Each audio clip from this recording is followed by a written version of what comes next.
Self help की दुनिया में अवचेतन मन या सबकॉन्शियस माइंड, ये एक ऐसा शब्द है जो हम सब ने कहीं ना कहीं जरूर सुना होगा।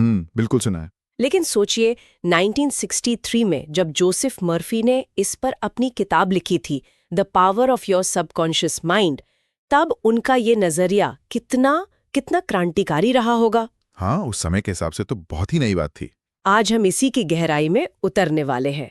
हमारे पास इस किताब पर आधारित कई हिंदी समीक्षाएं और सारांश है जी। और हमारी कोशिश ये समझने की है कि 60 साल से भी ज्यादा समय के बाद मर्फी की बातें आज कितनी असरदार हैं और लोग इसे आज किस नज़र से देखते हैं। बिल्कुल। और ये सवाल बहुत दिलचस्प है क्योंकि ये किताब आज भी सेल्फ हेल्प की दुनिया में एक मील का पत्थर मानी जाती है। इसका जो मूल सिद्धांत है वो सुनने में बहुत आसान लगता है, लेकिन है बहुत गहरा। मर्फी कहते हैं कि हमारा मन 2 हिस्सों में काम करता है। 2 हिस्सों में? हाँ।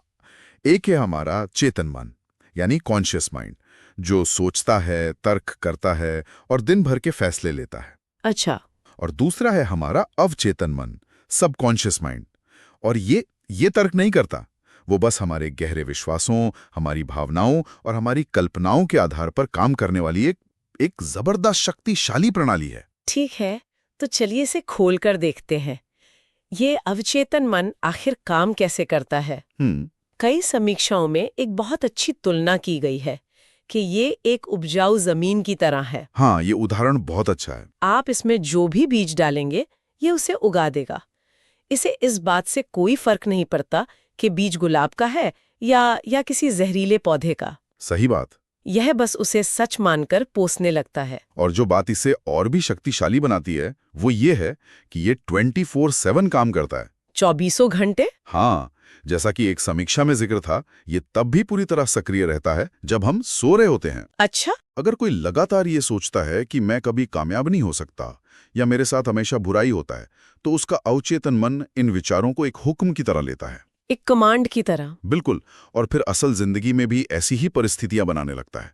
मतलब वो उन मौकों को नजरअंदाज करने लगता है जो उसे सफल बना सकते हैं, और उन चीजों पर ध्यान देता है जो उसके इस विश्वास को और पक्का करे। एग्जैक्टली।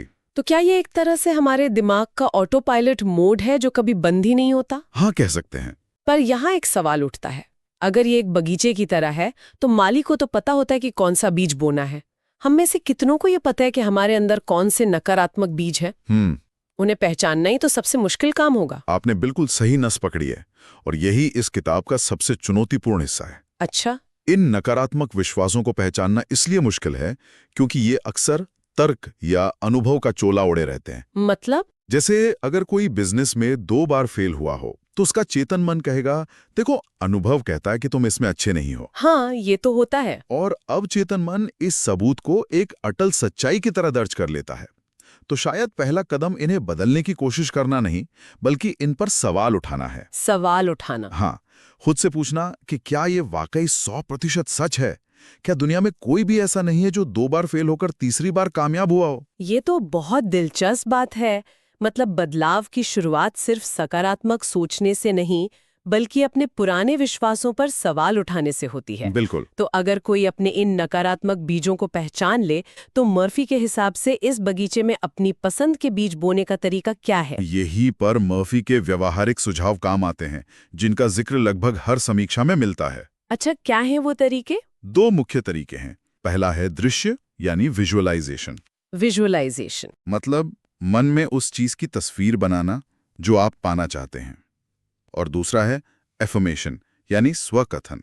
अफर्मेशन यानी सकारात्मक वाक्यों को बार बार दोहराना। जी। और ये तरीके सिर्फ खुद को अच्छा महसूस कराने के लिए नहीं है, इनके पीछे एक गहरा मनोवैज्ञानिक सिद्धांत है। हाँ, मैंने भी रिव्यूज में इसके कई उदाहरण देखे। जैसे कोई रोज सुबह शीशे के सामने खड़े होकर पूरे यकीन के साथ दोहराए, मैं आत्मविश्वासी हूँ, या मैं हर दिन बेहतर हो रही हूँ। या फिर कोई सेल्स पर्सन मीटिंग से पहले 5 मिनट आंखें बंद करके ये कल्पना करे कि उसकी मीटिंग शानदार रही और डील पक्की हो गई है। हाँ, उसे महसूस करे, उस कामयाबी की खुशी को जिए। लेकिन यहाँ एक शक पैदा होता है। क्या ये सिर्फ खुद को दिलासा देने जैसा नहीं है?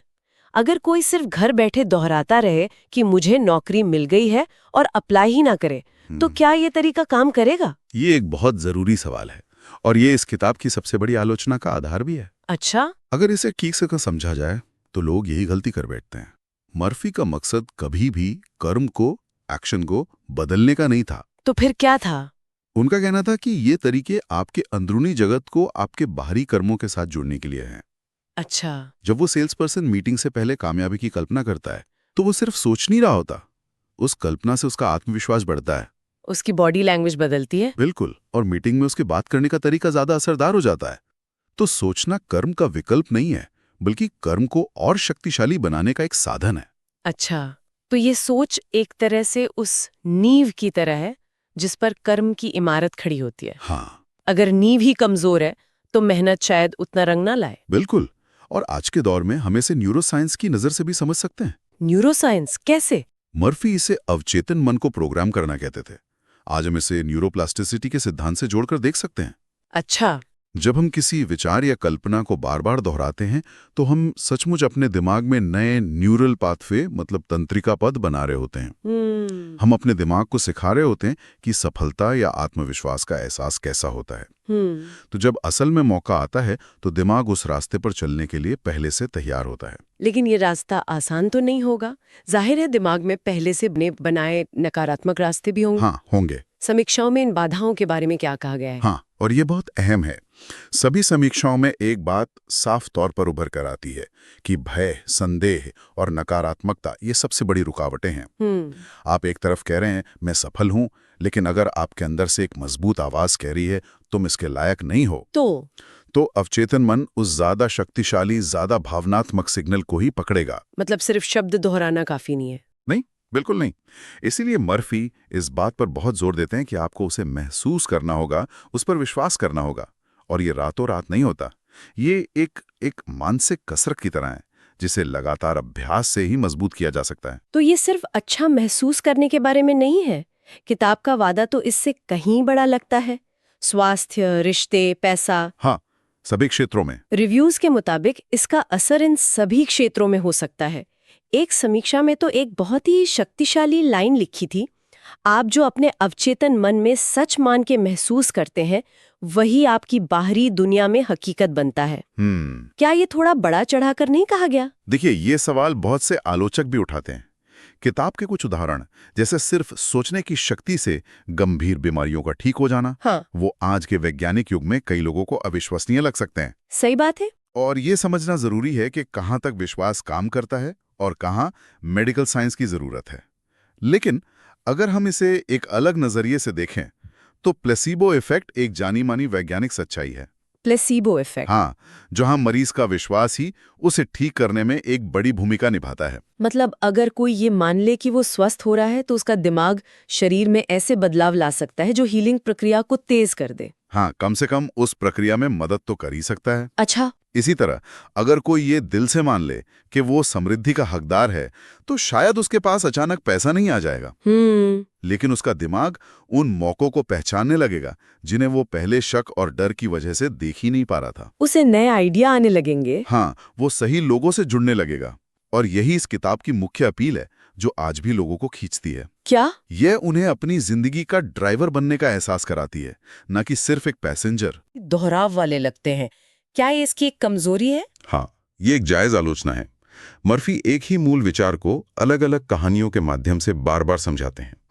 कुछ पाठकों को ये दोहराव उबाऊ लग सकता है, लेकिन शायद उनका मकसद उस विचार को पाठक के अवचेतन मन में गहराई तक बिठाना था। हो सकता है। लेकिन जो सबसे बड़ी और जरूरी आलोचना है वो कर्म की भूमिका को लेकर ही है, जिसकी हमने पहले भी बात की। सही कहा। तो अगर हम सब कुछ समेटें तो ये साफ है कि सिर्फ सोचने से काम नहीं चलता। एक समीक्षा में एक बहुत अच्छा फॉर्मूला दिया गया था जो मुझे याद रह गया। आशा प्लस आदत प्लस काम। आशा, आदत और काम, ये तीनों मिलकर ही नतीजा देते हैं। ये इस किताब के किसी भी नए पाठक के लिए एक जरूरी चेतावनी की तरह है। बिल्कुल। आप इसे ऐसे देख सकते हैं, सकारात्मक सोच और कल्पना ये एक आर्किटेक्ट के बनाए नक्शे की तरह है। एक ब्लूप्रिंट की तरह। हाँ, एक ब्लूप्रिंट।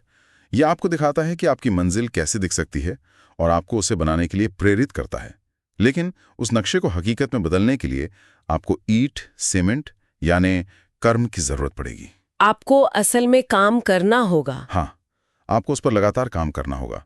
बिना कर्म के दुनिया का सबसे खूबसूरत नक्शा भी सिर्फ कागज का एक टुकड़ा ही रह जाएगा। तो आज की इस पूरी बातचीत का सार निकालें तो जोसेफ मर्फी की ये किताब उन लोगों के लिए आज भी एक बहुत शक्तिशाली साधन है जो अपने अंदरूनी दुनिया को समझना चाहते हैं। बिल्कुल।